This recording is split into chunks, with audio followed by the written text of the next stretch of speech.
Hey, hi, hello, assalamu alaikum. This is Bazil Shaikh from Aurangabad.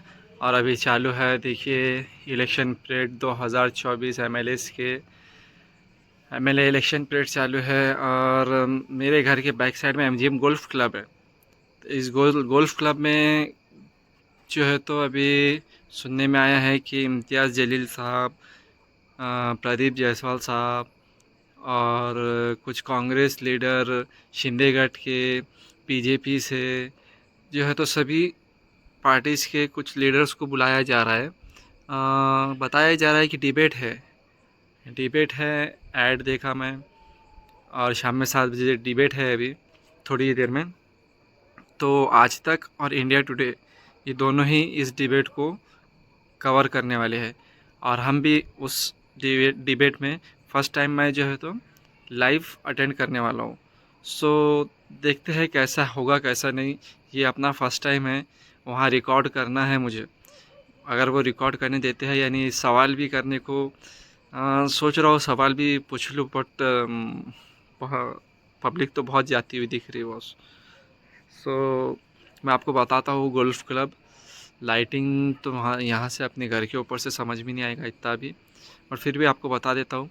हम cover करेंगे इंशाल्लाह, अगर जितना हो सकता है उतना कवर करेंगे, नहीं तो फिर इसको यही छोड़ना पड़ेगा।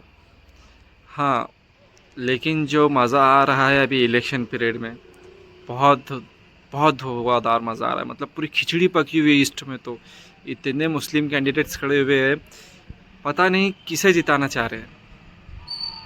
सिंपल सी बात है भाई, इम्तियाज़ जलील साहब ईस्ट से, सेंट्रल से एमआईएम के नासिर सिद्दीकी साहब, फिर जावेद कुरैशी साहब, उधर से गफ़्फ़ार क़ादरी साहब, अफसर ख़ान साहब, मतलब इतने सभी मुस्लिम कैंडिडेट्स सेंट्रल से भी ईस्ट से भी। इम्पॉसिबल है यार इनका जीत के आना किसी एक का इनमें से। इम्तियाज़ जलील का नाम अच्छा है, अभी मार्केट में एक चेहरा बना हुआ है, लेकिन उस चेहरे को शायद से लोग डाउन करने के लिए बहुत सारे लोग खड़े हुए हैं, यू नो, पैसों के आधार पे नोट बोलता है भाई। तो सुनने में आता है, और सुनी सुनाई बातों पे हम भी थोड़ा बहुत विश्वास तो रखते हैं, क्योंकि एक से नहीं कई से लोगों से सुना है और कुछ न्यूज़ देखी भी है। तो थोड़ा डिबेट हम आज अटेंड करेंगे। अभी के लिए फ़िलहाल के लिए इतना ही।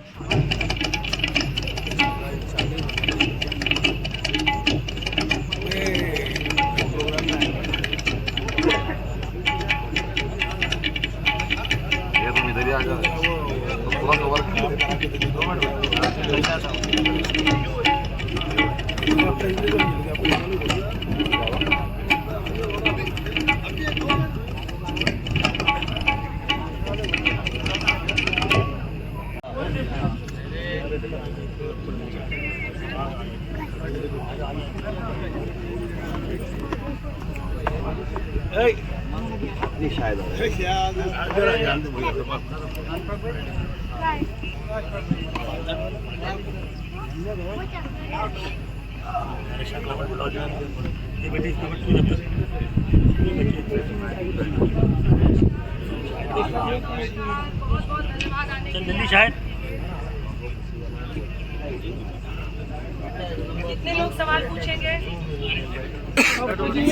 तब बाला साहब ठाकरे ने कहा था कि हम इसका नाम संभाजी नगर रखेंगे, लेकिन कई दशक लगे, मुमकिन नहीं हो पाया। अब हुआ है, लेकिन असल मुद्दे जमीन पर जो जनता के हैं, क्या उन मुद्दों पर किसी पार्टी के पास वाकई समाधान है? कौन किसके पक्ष में दिखाई देता है? सबसे पहले तालियों के साथ स्वागत कीजिए खास मेहमान का जो हमारे साथ जुड़ रहे हैं। और चूंकि एक उम्मीदवार हमारे साथ जुड़े हैं, तो सबसे पहले उन्हीं का परिचय कराते हैं। इम्तियाज जलील, जो कि पूर्व लोकसभा सांसद है, बहुत बहुत स्वागत है आपका। इस बार वो औरंगाबाद ईस्ट कंस्टिट्यूएंसी से चुनावी मैदान में, तालियों के साथ स्वागत कीजिए उनका। अपने मेहमान जो हमारे साथ इस चर्चा में जुड़ रहे हैं, सबसे पहले आपका परिचय करा देते हैं। भारतीय जनता पार्टी के जनरल सेक्रेटरी महाराष्ट्र के संजय करेकर साहब, तालियों के साथ स्वागत कीजिए इनका। पवन डोगरे जी, जो कि प्रवक्ता है महाराष्ट्र कांग्रेस के, तालियों के साथ स्वागत कीजिए। राजेंद्र जंजाट जी, जो कि नेता है शिवसेना एकनाथ शिंदे गुट के, तालियों के साथ स्वागत कीजिए। तालियों में कंजूसी मत कीजिए। और हमारे साथ डॉक्टर शोएब हाशमी जी जुड़ रहे हैं, जो कि नेता है शिवसेना यूबीटी के। देखिए, यहाँ पर एक अलग राजनीति चल रही है, देश में एक अलग राजनीति चल रही है। झारखंड से लेकर महाराष्ट्र तक भारतीय जनता पार्टी ये चाहती है कि हिंदू वोट एक हो जाए, वही कास्ट सेंसस के जरिए मराठा हो। अब यहाँ पर जब हम जहाँ मौजूद है, फिट करता है, कोई धर्म पर वोट फिट करता है, अलग अलग भावनात्मक मुद्दों को उठाता है, कोई मराठा आरक्षण की बात करता है, कोई ओबीसी आंदोलन की बात करता है। जनता से जुड़े असल मुद्दों पर जवाबदेही जिम्मेदारी तय न हो पाए, बस इतनी सी कोशिश रहती है। हमने इन तमाम मुद्दों पर आज घेरा असदुद्दीन ओवैसी AIMIM के अध्यक्ष को, जब वो यहीं पर छत्रपति संभाजीनगर में आए थे चुनावी प्रचार के लिए। सुनिए।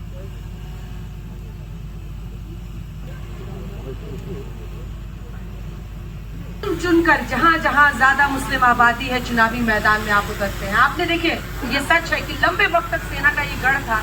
आपने 19 में चुनाव जीता जब औरंगाबाद में, लेकिन अब पिछले इस चुनाव में आप हार गए। ये कब तक आप लोग गिनती करते रहेंगे? 20%, 40%, 17%, 16%, जोड़ जोड़ जोड़ जोड़ के उम्मीदवार खड़े करते रहेंगे। क्या जलील साहब जी, मैंने सीखा इस वजह से है अंजना जी, और किससे सीखा आपको पता है? पार्लियामेंट के अंदर खड़े रहकर मेरे देश के वजीर आजम पंत प्रधान नरेंद्र मोदी, जो देश के पंत प्रधान है, मेरे भी पंत प्रधान है, मेरे लिए भी आदरणीय है, वो पार्लियामेंट के अंदर खड़े रहकर उन्होंने कहा था कि मैं ओबीसी का लीडर हूँ। अगर इस देश का प्रधानमंत्री ही अगर अपनी जात अगर दिखाने लग गया, तो फिर दूसरे लोगों को आप क्यों कैसे शिकायत कर सकते हैं? जी को बुरा तो नहीं लगेगा? मैं आपसे है तो मोदी जी के बारे में बात कर रहा हूँ। अगर मोदी जी ही अगर ये कह रहे हैं कि मैं ओबीसी का लीडर हूँ, आप फौरन है तो आप पंत प्रधान असद अवैसी तो साहब एक MP है, 2 MP है, आप हम देश के प्रधानमंत्री, आपके प्रधानमंत्री नहीं है वो?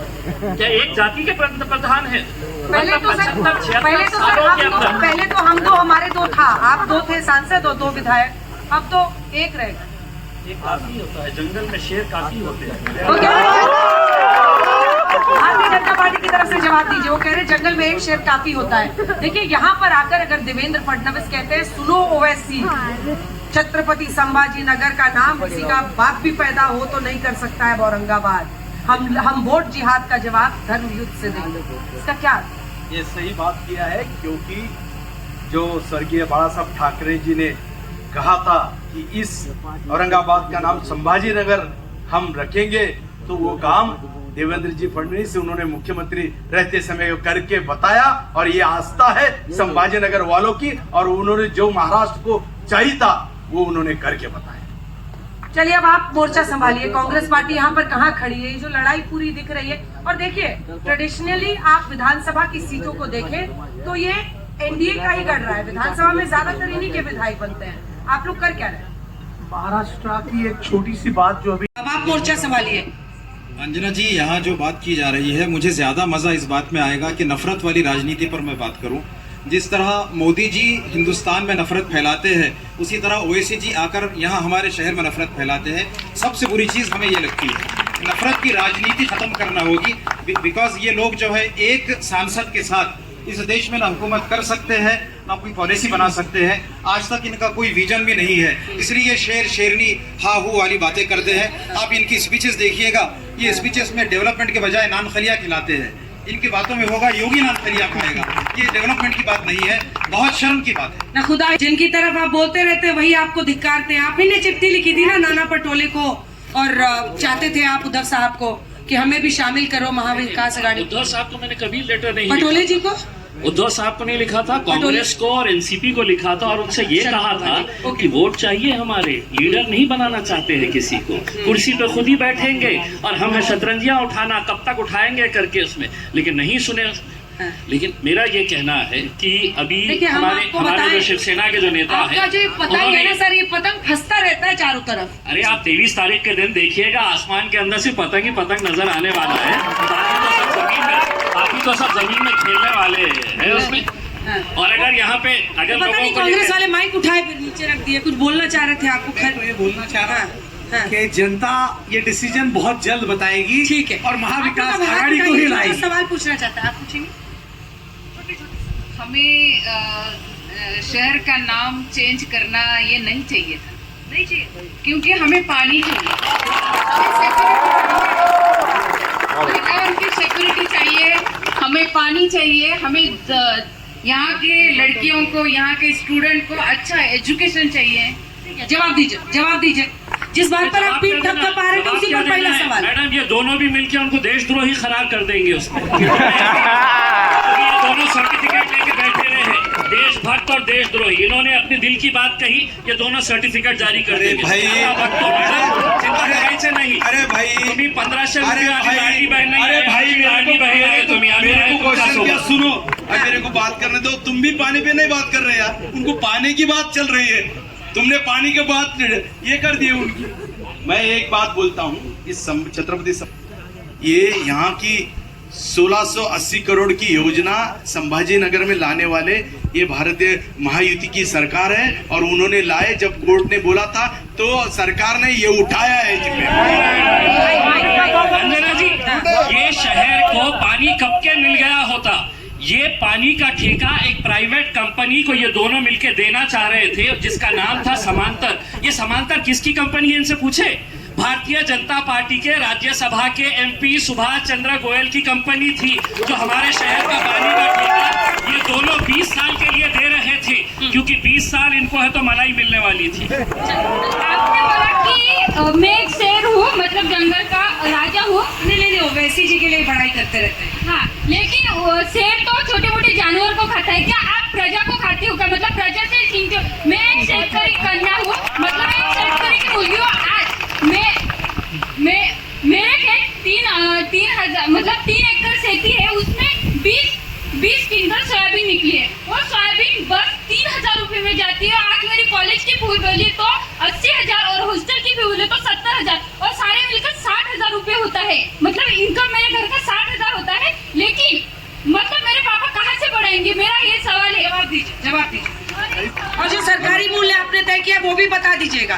वो बच्ची बता रही कीमत बहुत कम मिल रहा है। मैं भी अलग अलग इलाकों में गई, सोयाबीन हो कपास हो, दोनों के किसानों को दिक्कत। इसका बाजार मूल्य बढ़ाने के लिए सरकार कोशिश कर रही है, और किसान के लिए सरकार काम कर रही है। आपने अगर देखा होगा, केंद्र सरकार की तरफ से 6,000 रुपए और राज्य सरकार की तरफ से 6,000 रुपए हर किसान को देने का काम इस सरकार ने किया गया है। आप अगर देखिएगा तो 1 रुपए में यहाँ पे इंश्योरेंस देने का काम किया गया है। आप अगर देखेंगे तो इस किसान को बिजली का बिल माफ कर। क्या चुनाव जीतने के लिए नफरत की राजनीति कितनी सही है? अब बटोंगे तो कटोंगे वाली राजनीति कितनी % सही है? इस देश को बटोंगे तो कटोंगे वाली नहीं, बल्कि पढ़ोंगे तो आगे बढ़ोंगे वाली राजनीति की जरूरत है। बटोंगे तो आगे बढ़ोंगे वाली राजनीति की जरूरत है। जब भी चुनाव आता है, हिंदू मुस्लिम, हरा भगवा, औरंगजेब, संभाजी महाराज, इन जैसे मुद्दों में डालकर पब्लिक को पागल बेवकूफ बनाने का काम किया जाता है। किसी ने कहा था कि दिवाली में अली है और राम रमजान में, दिवाली में अली है और राम रमजान में सबका मालिक है कि इस जान में, तो फिर इंडियन पॉलिटिक्स में जातिवाद, कास्टिज्म क्यों? भारतीय जनता पार्टी राष्ट्रीयत्व की राजनीति करती है, संस्कृति की राजनीति करती है। जहां इस देश में घुसपैठ, रोहिंग्या रहो या बांग्लादेशी रहो, इनको निकालने का अभियान जरूर तरह से ये भारतीय जनता पार्टी की सरकार कर रही है। और निश्चित स्वरूप से एक है तो सेफ है, बटेंगे तो कटेंगे, ये बातें राष्ट्रीयत्व के लिए कही गई। जो राष्ट्रीयत्व को छेद देने की बात करेगा, और ये सब हम राष्ट्रीयत्व के लिए बात की गई है। अरे वो नफरत की राजनीति के बारे में बोल रहा है। ये रोहिंग्या पे पहुंच जाते हैं, पाकिस्तान पहुंच जाते हैं, बांग्लादेश पहुंच जाते हैं। नफरत की राजनीति बोल रहा है वो बच्चा, सुनिए उससे और कुछ सीखिए। और बीच में ट्रांसलेट कौन कर रहा है? ओवैसी साहब की पार्टी के नेता। सूप तो बोले चलनी भी दूसरे। कहावत है हमारे बिहार यूपी में। अरे कहा करते हो सर, 15 मिनट की बात करने वाले हैं। जी हमसे 15 मिनट की बात अंजना जी हमें लेना चाहते हैं। अंजना जी विषय देना चाहूंगा इलेक्शन के लिए। उसके बाद मेरा सवाल ये है कि ये शहर का इतिहास इतना बड़ा है, पर आज भी यहाँ एक IT कंपनी नहीं है, और हर बच्चे को मुंबई या पुणे, हैदराबाद, यहाँ वहाँ जाना पड़ता है। तो इसके लिए आप लोग क्या करना चाहोगे? झगड़े करते हैं ये लोग हिंदू मुस्लिम के, इसीलिए यहाँ कंपनीज नहीं आती है। सारा के सारा मामला यहीं पर आता है कि लोस्का टोयोटा का जो यहाँ पर प्लांट आ रहा है, उसकी जगह एक्वायर की थी राजेंद्र दर्डा जी ने, जब वो यहाँ पर इंडस्ट्रियल मिनिस्टर थे। जब यहाँ पर इन लोगों ने ना बीजेपी ने और IT पार्क भी लाया है, बीजेपी। छोटे सवाल मेरा सिटी था क्या दादाजी के सवाल को है, और एक सिटी में जब आदर्श बैंक घोटाला हुआ था छत्रपति संभाजीनगर में 200 करोड़ का, सब यहाँ हिंदू है, कोई राष्ट्रवादी वाले है, कोई कांग्रेस वाले है, बीजेपी वाले है, सिंडिकेट वाले है, एमआई वाले, खाली सिर्फ इम्तियाज जलील साहब ने वो पूरा मैटर पूरा सॉल्व किया वाला है। इंडिया का पहला मैटर है आज के रिकॉर्ड में बैंक का कि जिन्होंने इतना फास्ट उसका निकाल लगा के लोगों को पैसे देने का काम किया है। मैं हिंदू, मेरे गले में दुपट्टा है भगवा, लेकिन जो सही है वो सही कहना चाहिए, चाहे बीजेपी हो, शिवसेना हो, कोई भी हो। पैसे देने वाली सरकार इम्तियाज भाई की नहीं थी, वो सरकार थी, उन्होंने बराबर गरीबों के पैसे दिए। छोटे छोटे सवाल। मेरा सवाल बीजेपी से है। मैं किसान का लड़का हूँ। आपके 2014 में बीजेपी की सरकार बनी थी कि कर्ज माफी किसानों को करेंगे। आज तक मेरा 7 बार कोरा नहीं हुआ है, अभी तक कर्जा उस पर चढ़े हुआ है। कर्ज माफी पर जवाब। कर्ज माफी हो चुकी है और आज भी शेतकरी बहुत सारे कर्ज माफी हो चुकी है, और जो भी शेतकरी है कर्ज माफी हो चुकी है। झूठ बोलना है तो इनसे सीखना, अपन ने कुछ सीखना अगर है तो झूठ बोलना सीखना इनसे। लाड़की बहन योजना है तो पहले ऐसा होता था कि टेबल के नीचे से रिश्वत देकर फिर वोट्स खरीदते थे। अभी ऐसा है कि खुल्लम खुल्ला ऊपर से हमारे वोट खरीदते हैं। और जब यही लाड़की बहन रास्तों पर निकलती है, तो व्हाट अबाउट आवर सेफ्टीज? तो हमें खुल्ला भारतीय जनता पार्टी ऐसी सरकार है जो पहले राजीव गांधी जी कहते थे कि 1 रुपया ऊपर से आया तो 20 पैसे या 15 पैसे गरीब के हाथ में गिरते थे, लेकिन अभी 1 रुपया जो ऊपर से आता है जनधन खाते में उस गरीब के खाते में जाता है। आपने कितना ऐलान किया है, कितना देंगे आप? देखिए, हमारा अगाड़ी की तरफ से 3000 रुपये महालक्ष्मी योजना, 1500, अंजना जी, 3000, 5000, ये लाडली बहन योजना के अंदर बंद कर दी गई जीआर के साथ में, मगर कांग्रेस ने आज तक जो भी स्कीम चलाई वो कभी बंद नहीं हुई है। ये इस बात का प्रतीक है। एक मिनट, ये जो 2 पहलू यहाँ पे आते हैं, बता के आप किसी पार्टी से एसोसिएट? मैं बिल्कुल हूँ, लेकिन देखी पार्टी कांग्रेस से बिलोंग करती हूँ। ये जो 2 पहलू है ना, ये 2 पहलू, जैसे हमारे इम्तियाज भाई भी और हमारे ये भाजपा वाले भाई भी, ये एक सिक्के की 2 बाजू है। ये पूरे देश में एक सिक्के की 2 बाजू है। ये जो ए टीम बी टीम, यस, ये टीम बी, ये बटेंगे कटेंगे, ये नहीं हो ऐसी साहब। ये जो हमारे भाई है ना, कांग्रेस अच्छा, कांग्रेस शिवसेना के साथ चले गई तो सब अगर सवाल क्या आपका? सवाल ऐसा है के साथ सब जायज है। हमारे भाई बोल रहे इम्तियाज भाई कि मुसलमानों ने यहाँ की शतरंजी उठाना है क्या? अगर मध्य में तुमने कैंडिडेट दिया, पूर्व में तुम खुद खड़े हैं, तो पश्चिम में तुमने कैंडिडेट क्यों नहीं दिया? वहाँ पे नहीं है ना, वहाँ पे उतनी मुस्लिम आबादी है नहीं। ए टीम बी टीम वाला रोक, एक छोटे से ब्रेक के लिए रुकते हैं, लेकिन चाहे वो रेवड़िया हो, फैसला जनता को करना होता है। कोई आपके सामने 1500 की बोली लगाएगा, कोई 3000 की बोली लगाएगा। आप झारखंड में जाइए, वहां पर ऐसे ही बोली लग रही है, इतने 2100 देंगे, हम 2500 देंगे। फैसला जनता को करना होता है और अंततः आप ही डिसाइड करते हैं कि कौन अगले 5 साल तक सत्ता में बैठेगा। छोटे से ब्रेक के बाद हम लौट रहे हैं, कवरेज जा रही है, हम लौट रहे हैं, हम सवाल ब्रेक के बाद देखते रहिए। आज नगर में एक बार फिर से आपका स्वागत है। पूरा देश आपको देख रहा है, ताली बजा दीजिए। बहुत सारे सवाल यहाँ पर है। अब देखिए, अब इस हिस्से में बहुत सारे सवाल लोग पूछना चाह रहे हैं, लेकिन जल्दी से आपको सुना देते हैं। दरअसल देखिए, चाहे वो मल्लिकार्जुन खड़गे हों जिन्होंने कहा कि योगी साधु वाले कपड़े पहनकर देखिए इस तरह की बयानबाजी कर रहे हैं, या फिर गृह मंत्री अमित शाह हो जिन्होंने विपक्ष को घेरा है, दोनों क्या कह रहे हैं चुनावी बिसात पर सुन। नीति आगे बढ़ रही है, इन बयानबाजी से आप समझ गए होंगे। जल्दी से यहाँ से कुछ 3-4 सवाल लेते, छोटा सा। वही बीजेपी वालों से और महायुति वालों से सवाल करना चाहता हूँ कि हमारे देश के प्रधानमंत्री आदरणीय नरेंद्र मोदी जी ने 3 दिसंबर को विकलांग का नाम बदलकर दिव्यांग किया था, देव का दिया, और ये भी कहा था कि स्लीपर चप्पल पहनने वाला हवाई सफर करेगा। तो आज तुम लोगों ने जो तो वंदे भारत जो ट्रेन निकाले, जो आरक्षण में ट्रेन में कांग्रेस की सरकार ने दी थी, वो आरक्षण आज बीजेपी वाले निकाल रहे हैं, हमारा आरक्षण नहीं दे रहे। और दूसरा, ये लाडली बहन योजना के लिए आपके शिंदे गवर्नमेंट ने कहा हर महीने को पैसे देंगे। जो पैसे विकलांगों को कांग्रेस की हुकूमत में मिलते रहे, वो आपके सरकार में 5 महीने से नहीं मिले हैं, और आप हर महीने को लाडली बहन को बड़ा का हब है, लेकिन यहाँ पर ना इंडस्ट्रीज अच्छी है ना एजुकेशनल फैसिलिटीज अच्छी है। हर बच्चे को यहाँ से बाहर जाना पड़ता है, तो इसके लिए आप क्या करेंगे? ग्रामीण क्षेत्रों में आपने 70 जो ओल्ड पीपल है उनके लिए फ्री का बस का सुविधा कर दी, लेकिन कॉलेज स्टूडेंट के लिए क्या? उसी बस में कितनी गर्दी होती है। कॉलेज स्टूडेंट के लिए क्या आपने ट्रैवल का क्या मतलब पर्याय सोच के रखा है? 3-4 सवाल यहाँ से। सेफ्टी का तो मेरे स्टूडेंट्स ने जो मेरे साथ पढ़ते हैं उन्होंने सवाल पूछा जा चुका है, रिपीट मत कीजिए। तो मेरा सवाल काफी हटकर है और इम्तियाज सर से मेरा सवाल है कि सर लास्ट 2-3 महीने से ऐसे कई केसेस आए हैं जहाँ पे लड़कियां ऑटो में अकेली बैठती हैं और उनके एक्चुअल लोकेशन से उनको डाइवर्ट करके कहीं और ले जाया जाता है। तो वुमेन सेफ्टी को लेके आप क्या और स्टेप्स उठाने वाले हैं, जरा बताइए। 3-4 सवाल है, एक साथ जवाब। अब मेरा सवाल ये है, हॉस्पिटल के ताल्लुक से औरंगाबाद का बहुत बुरा हाल है। इम्तियाज भाई ने एक जो हॉस्पिटल स्टार्ट किया था, इनसे पूछना चाहता हूँ कि आगे चल के शुरू हो पाएगा या बंद हो जाएगा? बंद हो जाएगा। मैं तो कहती हूँ सारे नेताओं का ना सरकारी अस्पताल में इलाज होना चाहिए और सारे नेताओं के बच्चों को सरकारी स्कूल में पढ़ना चाहिए। जिस दिन इनके बच्चे सरकारी स्कूल में और इनका इलाज सरकारी अस्पताल में होगा, सब ठीक हो जाएगा। ये होना चाहिए। देखिए, अब जो चुनाव में मुद्दे ये कहा जा रहा है कि बटोंगे तो बटोंगे, तो युवाओं के रोजगार की बात क्यों नहीं हो रही है? महिलाओं की सुरक्षा की बात क्यों नहीं हो रही है? या फिर ये समझा जाए कि सरकार जो है तो प्राथमिकताएं पूरी करने में असफल हुई है? चलिए अब एक एक करके सबका जवाब लेना शुरू करते हैं। आपके साथ शुरू करते हैं, आप दोनों सत्ताधारी दल की तरफ से, मतलब अभी सही तरह से तो ये सरकार महिलाओं के सम्मान में मैदान में है। पहली बात बताता हूँ, जो 50 साल में नहीं हुआ महिला रिजर्वेशन का काम ये सरकार ने किया है। ये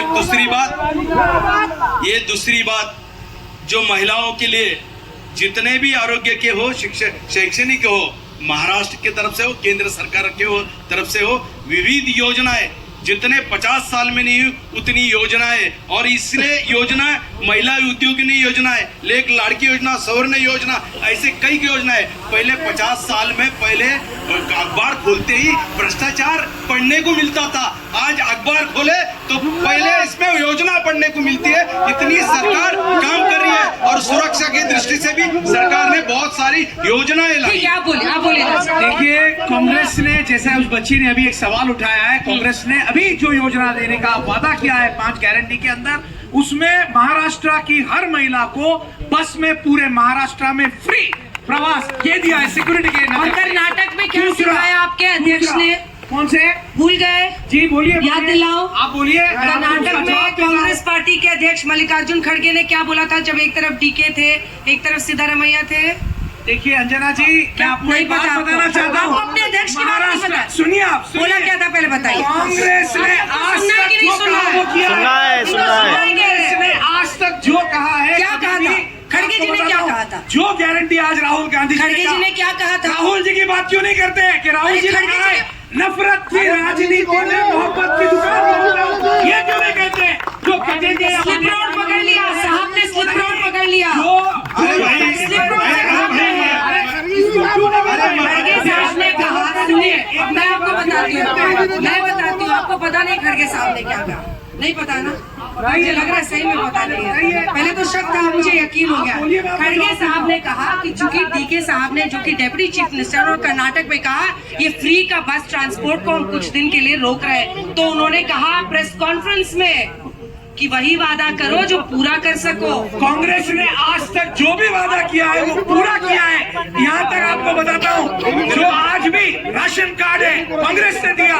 माँ ज्योतिबा फुले योजना आप लगा लो, कांग्रेस के टाइम से पहले जो थी राजीव गांधी जीवनदा योजना, सिर्फ उसके नाम चेंज किए गए, वही योजना आज भी ड्राइव हो रही है। कौन सी ऐसी योजना है जो इन लोगों ने लाई है? सारी योजनाएं कांग्रेस ने लाई है। कुछ महीने पहले आपने शुरू किया लाडली बहन योजना, मतलब आप चाहते हैं कि पैसा दे ताकि, क्योंकि लाडली बहन योजना एमपी में सुपर हिट हो गया, इसलिए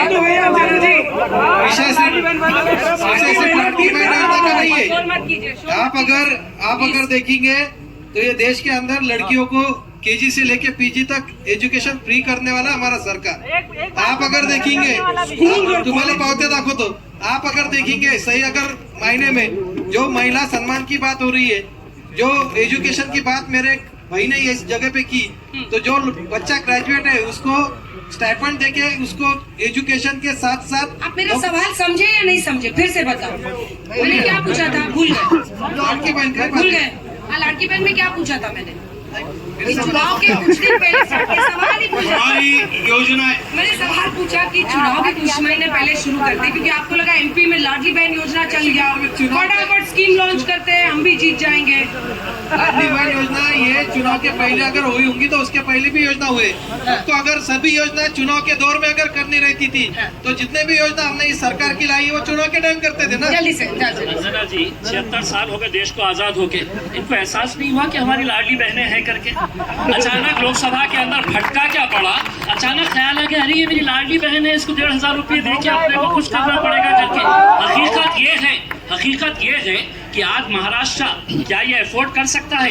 57,198 करोड़ रुपीस का कर्जा इस साल हमें देना है महाराष्ट्र सरकार को, और ये फुकट ऐसे रेवड़ियां बांट रहे हैं जैसा जेब में से।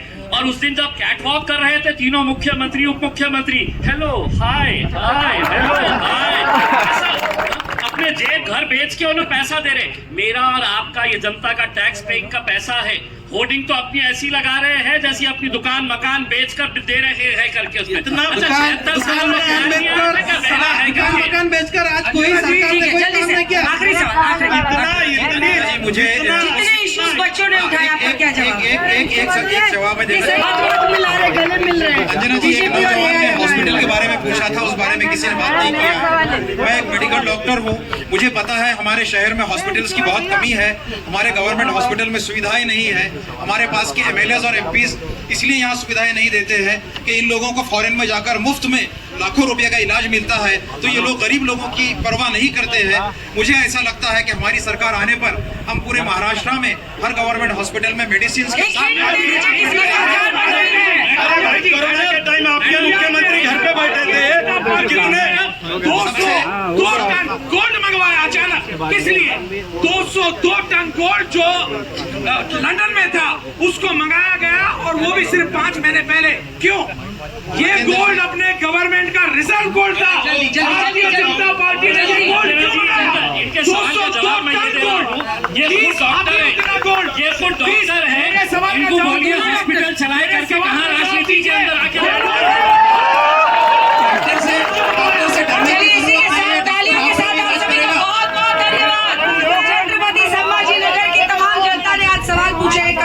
में फिर आगे बढ़ेंगे, सोलापुर जाएंगे, लातूर जाएंगे, जहां पर जनता सवाल पूछेगी। लेकिन छोड़े जाते हैं आपको एक छोटा सा नन्हा सा बच्चा है जो बहुत अच्छा तबला बजाता है, तेज से बजाओ बेटा, जल्दी से।